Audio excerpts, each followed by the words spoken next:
Hi అండి. Welcome to cooking crafts and blogs అండి. ఈరోజు రెసిపీ వచ్చేసి బాలామృతం పిండితో చందమామ బిస్కెట్స్ ఎలా తయారు చేసుకోవాలో చూపించబోతున్నాను. ఈ బాలామృతం పిండి తినాలంటే అసలు ఎవరు ఇష్టపడరండి. అలాంటి వారి కోసం ఈ వీడియో. ఇలా బిస్కెట్స్ చేసుకొని తింటే చాలా బాగుంటుంది. ఒకసారి ఇలా ట్రై చేయండి. ఈ విధంగా చిన్నపిల్లలకి బిస్కెట్స్ చేసి పెట్టినా ఇష్టంగా తింటారండి కాదనకుండా. ఈ బాలామృతం పిండి చిన్నపిల్లలకి ఎంతో బలం అండి.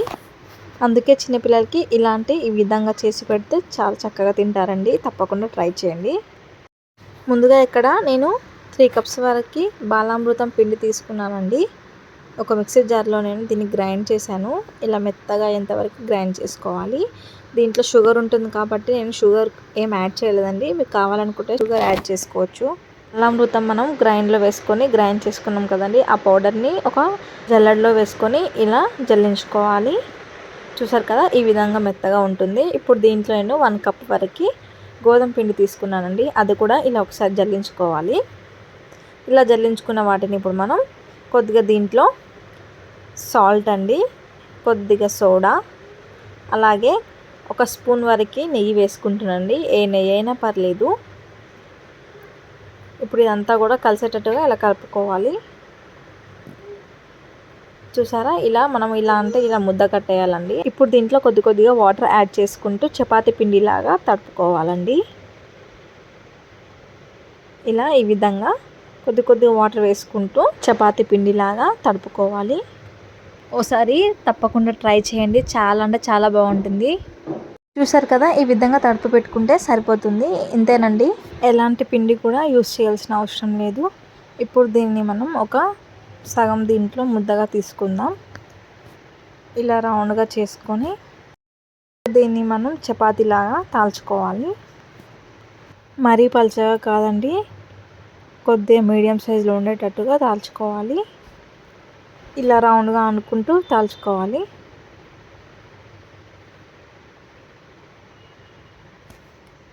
చూసారు కదా, ఇలా తాల్చుకున్న తర్వాత ఒక బాటిల్ మూత అయినా దీని మీద క్యాప్ ఉంటుంది కదండి, ఆ క్యాప్తో ఇలా షేప్ని కట్ చేసుకోవాలి. ఇప్పుడు దీన్ని నైఫ్తో ఇలా కింద నుంచి తీసేస్తే వచ్చేస్తుందండి. ఇదే విధంగా అన్నీ కూడా చేసి పక్కకు పెట్టేసుకుందాం. ఇలా ఈ చందమామ షేప్ కాకుండా ఇంకా మన దగ్గర వేరే షేప్స్ ఉంటే కూడా మనం దాని విధంగా కట్ చేసుకోవచ్చండి. అది కూడా నేను చేశాను, ఇక్కడ నేను వీడియోలో పెడతాను చూడండి. ఇప్పుడు ఇవి ఒక ప్లేట్లోకి తీసుకొని పక్కకు పెట్టేసుకుందాం. ఇప్పుడు వీటిని ఒక ప్లేట్ తీసుకోవాలి. ఇలాంటి ప్లేట్ ఒకటి తీసుకొని దానిపైన ఇలా అన్నీ కూడా ఎన్ని పడతాయో అన్నీ ఇలా సెట్ చేసేసుకొని పెట్టేసుకోవాలి.